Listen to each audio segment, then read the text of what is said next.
सवालों का क्या है, जब मुंह उठा के खड़े हो जाते हैं। सवाल खड़े रहते हैं और जवाब वहीं दाएं बाएं पड़े रहते हैं। पर एक सवाल महाभारत के वक्त से खड़ा है और बस खड़ा ही है, बैठ ही नहीं रहा कि क्या धृतराष्ट्र को ऐसी गलती की सजा मिलनी चाहिए जो उसने की ही नहीं। सवाल तो है। महाभारत काल में देवव्रत भीष्म को मैंने इस सवाल से जूझते हुए देखा है। मैं आकाश हूं, किसी से कोई सवाल छिप जाए, मुझसे नहीं छिपता। मैंने सिंहासन के लिए अंधे धृतराष्ट्र का पागलपन देखा है। राजमहल में पांडु को राजपद देने की चर्चाएं होने लगी और इन चर्चाओं से धृतराष्ट्र बौखलाने लगा। देखा है मैंने वो भी। भाई आखिर बड़ा बेटा होने के नाते सिंहासन पर पहला अधिकार तो उसी का है, होता ही है। लेकिन हस्तिनापुर की सभा में उसने कुछ और ही सुना। आइए सुनते हैं।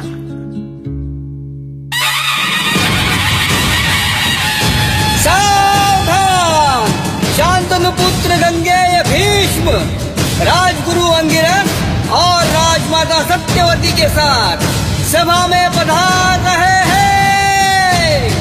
महाराज भीष्म पितामह की, राजमाता सत्यवती की, राजगुरु अंगिरस की।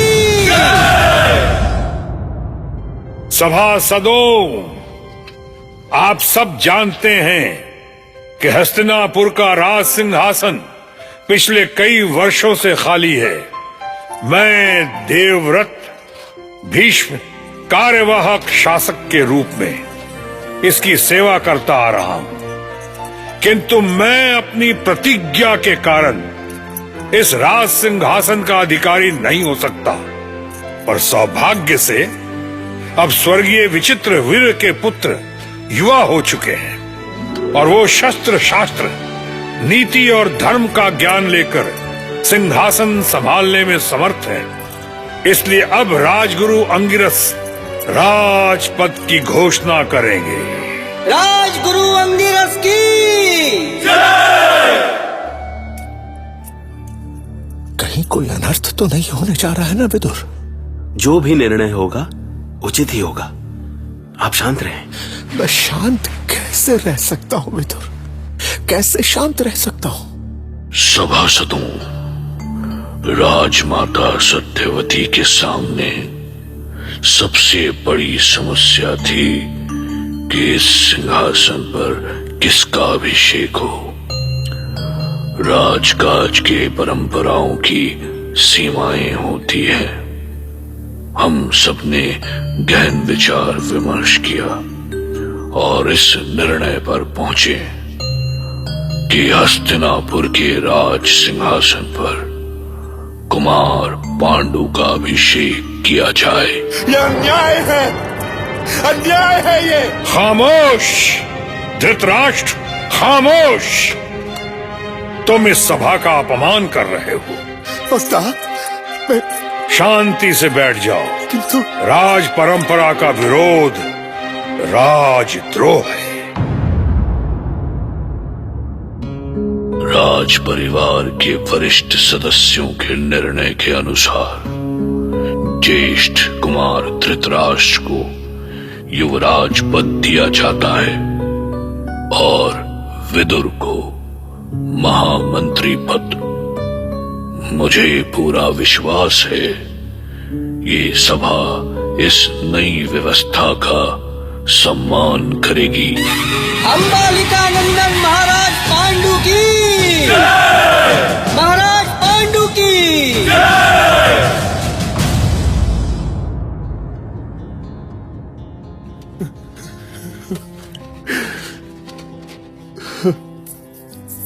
स्वामी, आप कहाँ हैं स्वामी? मैं कहीं नहीं हूं गांधारी, कहीं नहीं। आज मेरे साथ कोई नहीं है, कोई नहीं है मेरे साथ। मैं हूं आपके साथ। आइए आइए स्वामी, आइए। आप यहाँ बैठिए। तुम नहीं जानती गांधारी, दादी सत्यवती, पितामह भीष्म, मंत्रीगण, सेनापति, यहाँ तक कि विदुर भी पांडु के साथ है। सबने मिलकर मेरे साथ अन्याय कर डाला। आज मुझे लगा जैसे मेरा कहीं कोई अस्तित्व ही नहीं है। हृदय छोटा ना करे स्वामी। ये सुबल पुत्री गांधारी आपके हर एक सुख दुख में आपकी भागीदार है। और केवल मैं ही नहीं, मेरा भाई शकुनी और पूरा गंधार आपके साथ है। फिर आप अकेले कैसे हुए? सच गांधारी, इतना कुछ तो मैंने सोचा ही नहीं था। आज तुम्हारी बातों से लग रहा है जैसे तुम केवल मेरी पत्नी ही नहीं, मेरी शक्ति भी हो। मेरे पास आओ गांधारी, मैं तुम्हारे और अपने बीच कोई दूरी नहीं रखना चाहता।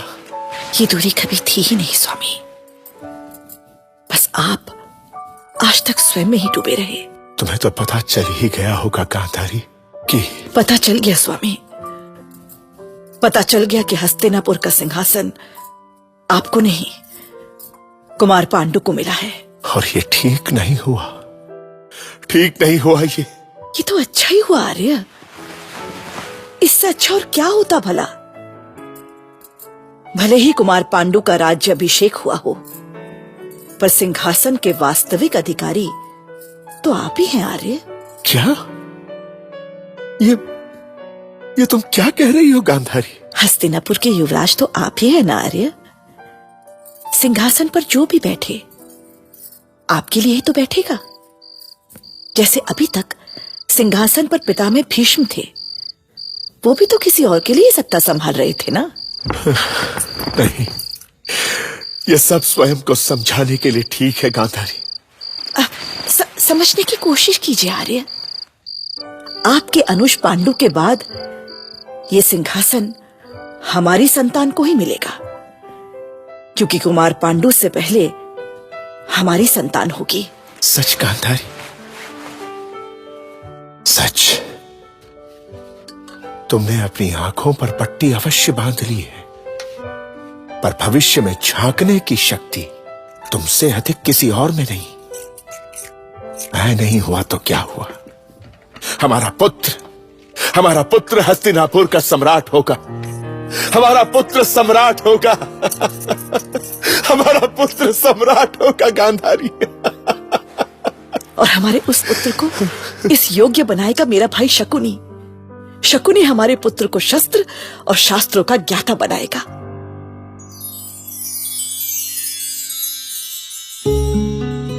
अब भैया, नीम के पेड़ पे कोई बेल चढ़ेगी तो थोड़ी सी तो कड़वाहट आएगी ना स्वाद में। सो गांधारी भी कुछ कुछ धृतराष्ट्र के असर में आने लगी। पर शकुनी वो इंसान था जो अभी भी हस्तिनापुर की कमजोर कड़ी तलाश रहा था। आर्यावर्त में होता है जो कुरुवंश का गुणगान आप ही के गुणों से मिला है। राज को कोटि कोटि सम्मान। आपको प्रणाम पितामह, आपको प्रणाम। तुम ही हो माता, पिता तुम ही हो, बंधु सखा तुम ही हो पितामह। कुरुवंश के लिए मैंने कुछ नहीं किया शकुनी। कुरुवंश महान था और महान रहेगा। आप भी महान हैं और महान ही रहेंगे। और ये जो कुरुवंश महान हुआ है आप ही के कारण हुआ है महाबली। पर तुम ये सब मुझे क्यों बता रहे हो गांधार कुमार? कहना क्या चाहते हो तुम? अब भक्त प्रभु का गुणगान क्यों करता है? क्यों करता है पितामह? आशीर्वाद के लिए ना। और मेरा क्या है, मैं हस्तिनापुर की राजनीति का एक पाठ भी पढ़ जाऊं ना तो मेरा जीवन धन्य हो जाए, धन्य हो जाए पितामह। पर मुझसे क्या चाहते हो? आपकी कृपा। तुम बातें करने में बहुत कुशल हो कुमार शकुनी। जाओ, मेरा आशीर्वाद सदा तुम्हारे साथ रहेगा। कौन? आपके भ्राता कुमार शकुनी आपसे मिलना चाहते हैं महारानी। ओ हाँ, आने दो उन्हें। पितामह की जय हो, पितामह की जय हो, पितामह की जय हो। मेरे कक्ष में पितामह की जय जयकार? ये सब क्या है भैया? मैं जीवन भर पितामह की ऋणी रहूंगा बहन गंधारी। पितामह की कृपा से तुम्हारा ये भाई हस्तिनापुर की राजनीति को एक नई दिशा देगा। क्योंकि पिछले कुछ ही दिनों में मुझे एक बात समझ में आ गई कि यहाँ राज निर्णय नहीं तख्त निर्णय चलता है। तख्त भीष्म का निर्णय। ठीक कहा तुमने। कभी उनकी ही निरंकुशता ने मुझे इन आंखों पर पट्टी बांधने को विवश किया और आज उन्हीं के निर्णय ने मेरे पति का अधिकार छीन लिया। अरे शोक छोड़ो बहन, जो हो गया उस पर मिट्टी डालो और अब जो होगा शुभ होगा, इसलिए थोड़ा मीठा खा लो।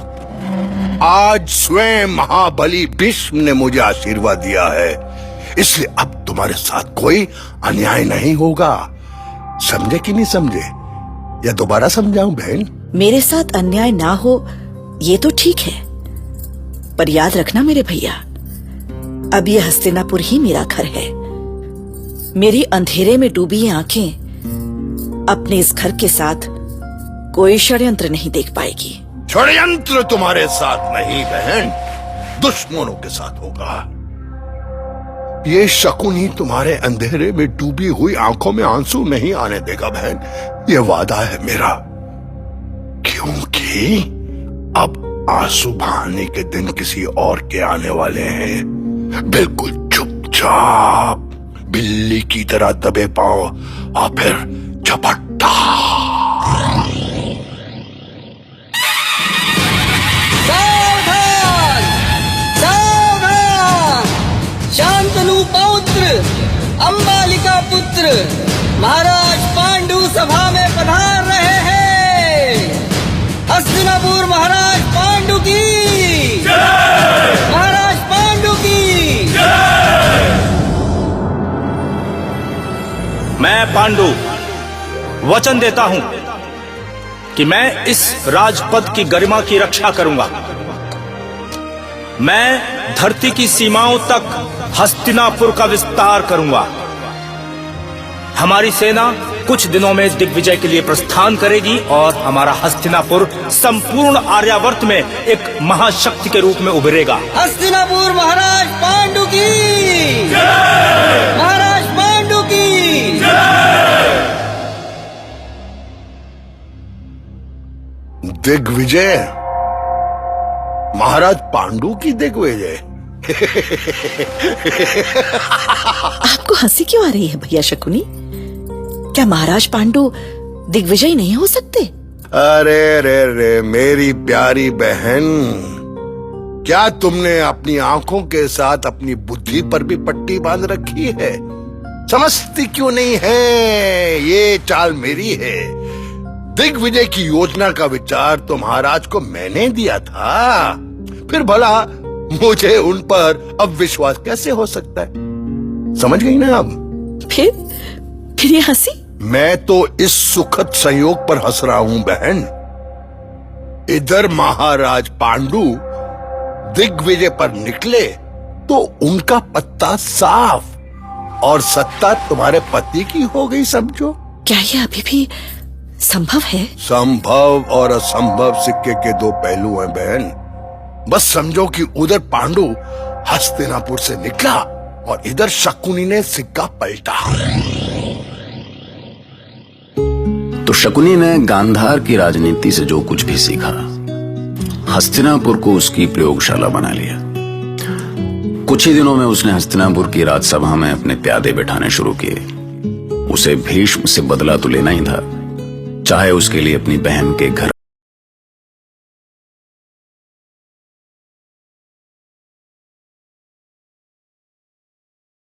कहां देखते, न वो हदें देखते, क्योंकि सरहदें तो इंसान बनाता है और इंसान ही उन्हें तोड़ भी डालता है। क्यों, सच है कि नहीं? आए? अरे तो भैया हम कहां झूठ बोल रहे हैं। सुनते रहिए महाभारत।